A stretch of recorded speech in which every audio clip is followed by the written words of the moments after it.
La vida que vivo yo la quiero disfrutar.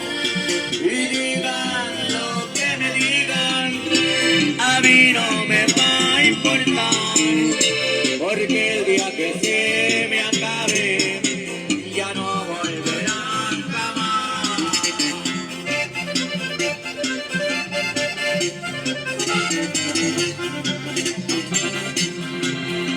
La vida que vivo yo, nomás la tengo prestada, y el día en que me la quiten, no voy a llevarme nada, nomás un montón de tierra con una cruz bien clavada.